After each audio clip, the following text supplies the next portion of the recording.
So we've got the national championship game coming up Monday night. The dude abides. Nothing beats rock. The dude abides.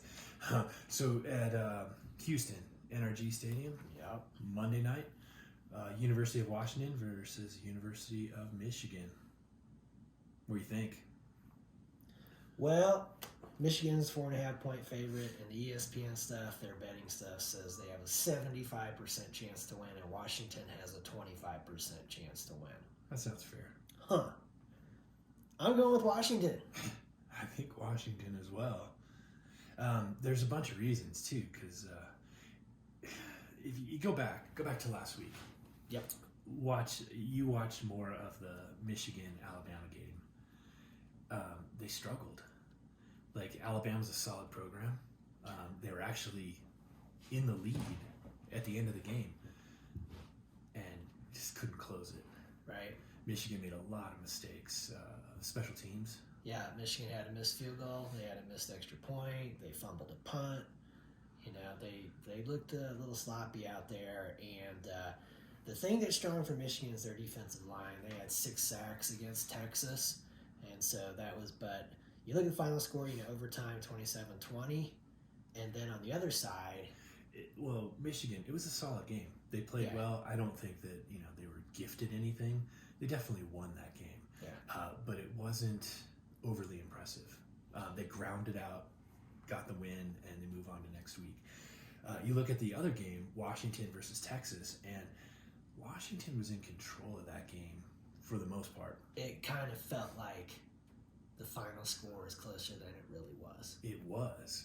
And the real shame about it was that Washington had, not Washington, but Texas had a chance to win that game, where they should have had almost no chance to win that game. Yeah. And with just some bad luck, some injuries that stopped the clock so they didn't have to use their timeouts, Texas made that a very, very close game, down to the final second. But Washington really, they outplayed them. They outplayed them nearly the whole game.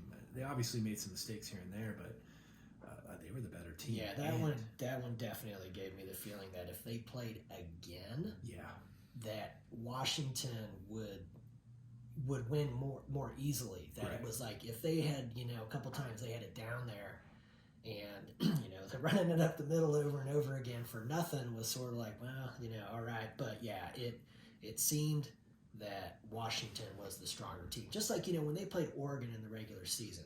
That first game gave me the feeling of that Oregon, Pac-12 football, that it's just like they're just, they're the Chip Kelly influence from back in the day, just being like, it was way before him, but he made it prime time. Yeah, so. it's the going for 2 on the first touchdown of the game kind of stuff and everything. Right. And in that game, it gave me the feeling that Oregon was the stronger team. I thought they would win when they rematched, and Washington beat them soundly, really, in the rematch. Yes. They were much stronger. And so I think, the Texas fans are thinking, oh, we'd have another shot at them. And it's just like, I think Washington would beat you guys worse.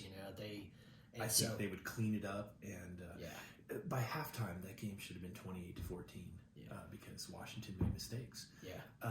But all in all, they won the game. Yeah. So, you move to the next week, and against Michigan, they weren't favored against Texas either. Texas was like a 3.5 or 4.5 point favorite, which again, Washington was the number 2 seed, right?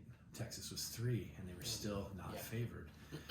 This week they're 1 versus 2, so Michigan's favored, but I don't know. If you look at it, the Washington's offense I think is way better. Yeah, Penix led the country in passing. He's amazing. Yeah. Their running is very good. I don't know if it's probably equal to Michigan. Michigan's run game is real solid very and everything. Good. They're more of a running team for sure. Right. But I think really the strength of Michigan has been their defense. Their defense. They had the number 1 scoring defense in the country. Right. And Washington's defense is not bad either.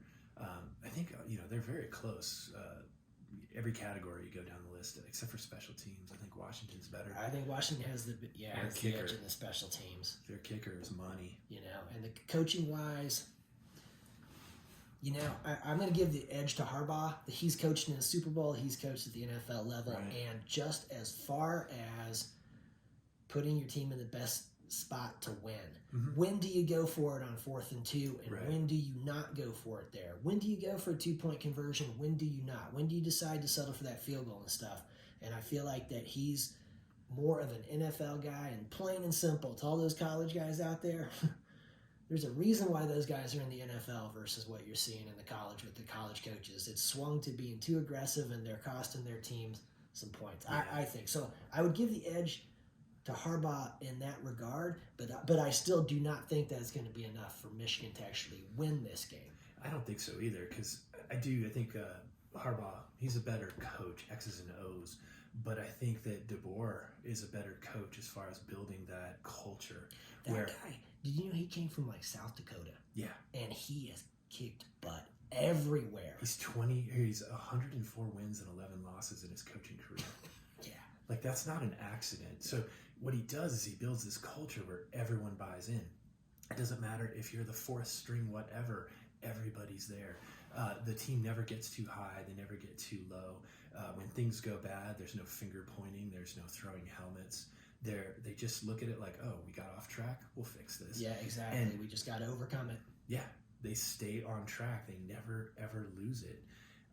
You also look at their offensive coordinator, Ryan Grubb. He was offered the same job by Nick Saban last year at this time. He turned it down to stay at Washington. Right. So it's that culture. And if you're going to give the edge one way or the other, to the coaching staff, I think that culture trumps out the fact that Harbaugh is a better X's and O's coach. Yeah, the game time, in-game decision kind of stuff. Because like we said, I think some of the Pac-12 stuff, what is it? Lemming at Oregon, is that it? Dan Lemming, is that it? What is it? Henning, yeah. That first game against Washington, man, you settle for a couple field goals, you don't go for that 4th down and 2 at the end and everything, maybe a different outcome. Right. It adds up. But you're doing that stuff and everything. You got to see, like, hey, man, it's 4th down and 2. Yeah, maybe you have the ball at the 9-yard line. You really want to get that touchdown, but there's times where it's like, you've got to kick that field goal. Yeah. And when you have 2 of those or 3 of those in a game, Harrison Butker, 6 field goals last week. Yeah, you're looking at 3 points, 6 points, 9 points. It's huge, especially Washington's like, 10 one-score games? So you're talking about, 3 missed field goals would change the whole thing. And that it brings up another point. When you look at the competition these two teams have faced, yes. Okay? And I know a lot of people want to say, oh, the Big Ten is stronger on all that and everything, but I just think this is just not true. Not this year. The Pac-12 does not have any of the really bottom feeder teams that are just really poor and everything. No. You looked at it, there was a point where, what was it? At some point, 7 Pac-12 schools were ranked at the same time or something. And they had 10 teams in the top 10 at one point or another during the season. The only other conference that's ever done that is the SEC. Yeah, so the Pac-12 was tough. And then I guess the other thing I see is that if the game's in the 30s, you feel like Washington's comfortable with that to win that. Yes. If the game's in the 20s, Washington can still win that. The thing is, when you and really not even just looking at who you played all year and saying, well, you guys averaged this many points, but saying, what about when you played the really good teams? Right. What was going on in those games? So like Michigan against Ohio State, it's in the 20s. Right. Michigan against Alabama, 20-20. They need overtime to win that. Right. Okay. But then you take a look at Washington. They played Oregon twice, both games in the 30s. They just beat Texas in the 30s. They had a tough one with Oregon State. I think they won that 22-20. So they can win those. And it kind of, to me, I guess that's the thing. And then you could go, hey, Alabama and Texas played each other. Texas won. They won straight up and everything. And Michigan needed overtime to get over Alabama, and we had Washington just beat Texas. So if you look at some of the head-to-head stuff like that, it definitely made it this Washington team definitely deserves to be there. Washington they're not a TCU fluke and stuff. No, they're comfortable. It doesn't matter if they're up by 20 points or if it's a tied game. Yeah. They're comfortable. They're like, we've been here before. We're just going to do it again. Yeah. So I think it's going to be a very close game. I think 1-score game, probably. If it gets out of hand, I think Washington wins that out of hand because they really haven't gotten off all year. They found a way to limit themselves, or the other team does it too. But yeah, a close game. I think Washington wins. I think it really comes down to just that culture, right? That Michigan has gotten away with a lot this year. I mean, with the cheating scandal, with the 3-game suspension for their coach, all that stuff. If you're outside of Michigan, you see it pretty easily. If you're part of the Michigan family, you can write it off. But Washington doesn't have anything like that. Everybody's just on board to win everything. They pick each other up. Doesn't matter. I don't know. Karma doesn't always act quickly, but if karma tips the scale in this one in any way, I think it goes to Washington. Yeah. So I look forward to this game. There's not a lot of national championship games that you're like, well, I cannot wait until Monday night at 7:00. But I don't think we're going to see a game like last year, where Georgia TCU, Georgia just rolled them. It was blowout city, not a close game at all, and everything. And Washington, I'm just gonna say it. I think TCU was a fluke last year. I just think every now and then this weird kind of deal can happen where somebody ends up getting there that really has no business playing in that game. I know they had some good players. They had that good win against Michigan in the semifinals and everything, but you saw what happened to him against Georgia and everything, and I just think I do not expect something like that this year. I don't either. I just think that Washington's battle tested. To come out of the Pac-12 on top, every team in the Pac-12 was good. The worst team in the Pac-12 was good. Yeah. So, I think Monday night's going to be good. I think Washington comes out on top. It's going to be a good game either way. I think it'll be a one-score game. So there you have it. I think. Washington. Yeah, Washington on Monday. And you remember what the great Jimmy Apollo said? If you're right 52% of the time, you're wrong 48% of the time. Nothing beats rock.